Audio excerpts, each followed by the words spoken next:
One song, one music producer, one challenge.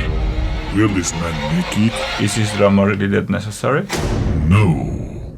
First of all, Mikael, and I hope I'm not butchering your name, thanks for your request. We are not only gonna recreate the last synth in the song DDU-DU by BLACKPINK, but I'm also gonna show you how I usually tend to work in my sound design session when I'm recreating a synth. So, what's up everybody, HELLKEY here, let's see that together. Little disclaimer here, it's gonna be a little geeky, but I promise I will do my best to give you in the shortest time possible all the necessary info so that you can synthesize whatever kind of synth you want. And if you stay with me until the end, I have a nice giveaway for you. Basically, this is the sound that Mikael asked me to work on, and we will go from this sound to this one. My first guess here is that the person that has been working on this song had a specific wavetable for this file. And for wavetable we mean this wave that we see here for each of the oscillator that can also change in time. Could recreate it, but it's a very complex process. There is something else instead that is much easier that we could do, and this is learning the basic shapes. Basic shapes are 5 wavetable, they are quite simple, they are static, but if you can work with them and if you can combine them, you can create most of the wavetable that you heard of. Sine wave, saw wave, triangle wave, square wave, pulse wave, another variation of the pulse wave. Well, this is weird stuff. Yeah, it's a basic shape. We can call it weird wave. Step number 2. How are we morphing the sound? Meaning, how do we morph the wavetable?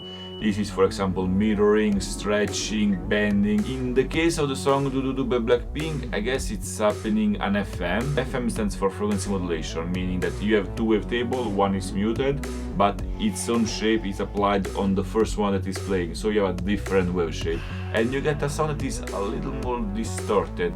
I'm gonna show you now what do I mean with that. I have been choosing a pulse wave that you see here. It has 2 octaves higher, and then I applied also the standard wavetable from Serum, but 1 octave higher. And you see, pay attention here, the level, the volume is completely down because now we're gonna apply the FM.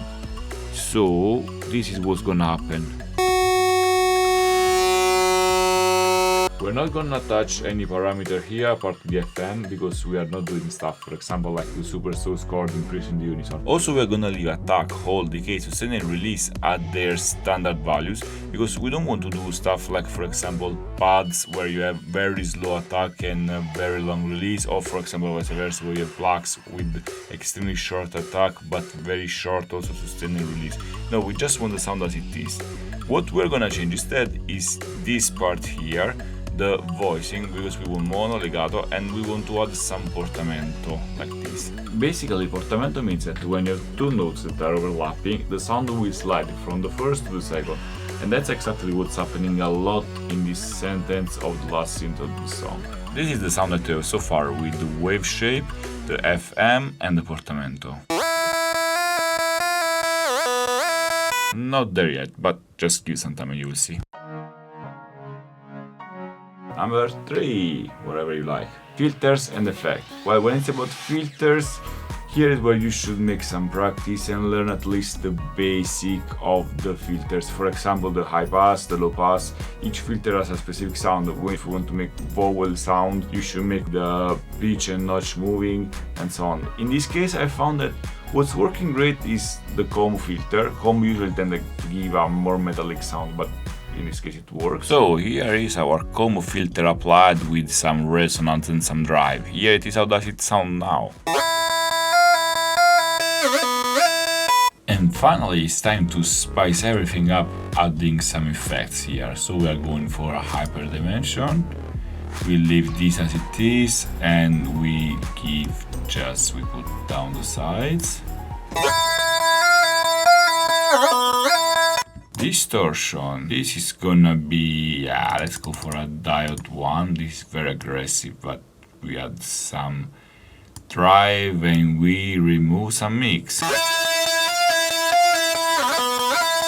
When it's about the space, I would like to work with a reverb, so we can just increase a little more here, and I guess everything is fine. Then it will be nice if we can give some compression, a multi-band compression. We give more gain for sure. Let's increase the release to fix the that comes from the reverb. Then let's go for a delay. We can make it very quick, like this. We can increase it up to here, yeah, that's fine, and I like the ping pong. Also, we apply it more in the high frequency. Let's see how does it sound now.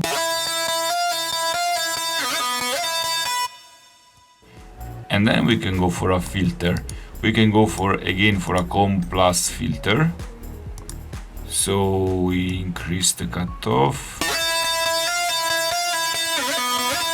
Let's give it a lot of drive for sure. And also, I think 100% is too much. We can go like this. So here you go. So we are at the end of the video, and here comes the giveaway. You will find a link in the description where you can download the sound that we just created.